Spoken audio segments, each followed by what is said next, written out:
I'm GumGameSage, and welcome to the GumGameSage channel. Do you want to be a dungeon master? Are you tired of being a player? If so, stick around till the end of this video for the 5 tips you'll need to lead your own adventures. Before we get to the video, don't forget to like, subscribe, and hit the bell notification for all of our latest content.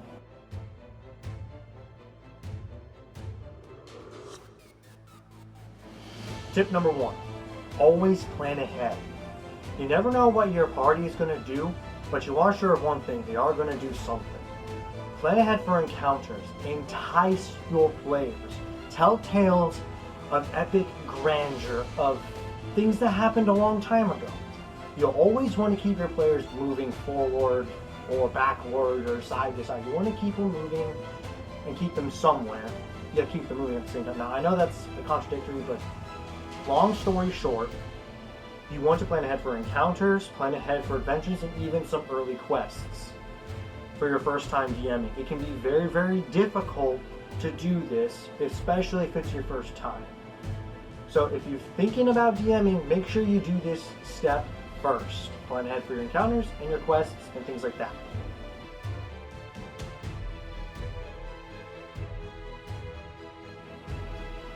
Tip number 2. Work with your players. Never, I repeat, never ever against them. Players want to succeed at what they're doing. They want to do cool stuff. Let them. If it's not going to impact the game very much, or it's not going to break it, let them do the cool thing. They want to jump on the back of a dinosaur and stab it in the back of the head. Let them. If they want to, if there's a monk in your group and he's like, I want you to run on the wall and do a flip kick, let him. If that's possible, let them do that. Work with your players, not against them. Another thing you want to do is don't just outright try and kill your players. That's not what the DM is supposed to do. The DM is supposed to lead the party and essentially build the world. Tip number 3. Stick with the book, like the monster manual and the core rule book. Why? There's a lot of new DMs. I did this mistake myself, okay? I tried to homebrew every little thing, the monsters and everything, and it was a lot of work, and I made a huge mistake, and I screwed up, and it wasn't any fun. But over time, I've learned that the core rulebook is much, much better than trying to come up with it on your own for the first time. Use the monsters. If there's something you like about a monster or about something you're like, yeah, that sounds really cool, I want to use it for this specific way, use it in that way. It's okay to have a little deviation from here and there, like don't change the entire spell, change what the spell does. A good example of this is like a spell. Let's say you're casting Fireball. Well, what if you want to cast a Fireball but you want it to do cold damage, so you called it Ice Ball? That's a really good example. Number 4, if things get boring or things get a little dull within your group and they're tired of the normal monsters in the routine of go out, kill something, come back with a bunch of loot, throw out a wild card. It is so much fun for the players to go, yeah, it's just a normal day, what the?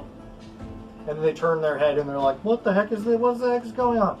They'll scurry about and try to figure out what's going on.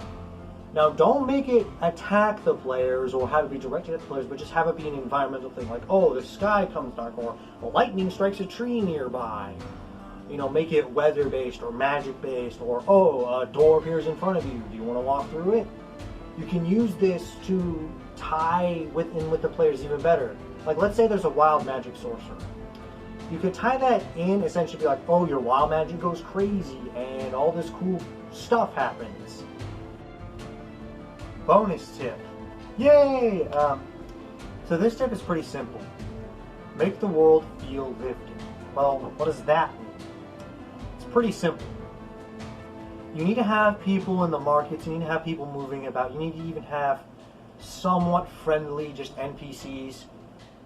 Talk to the players and give them a little bit of info. You also need to make sure that you're doing things right by the players and by the NPCs.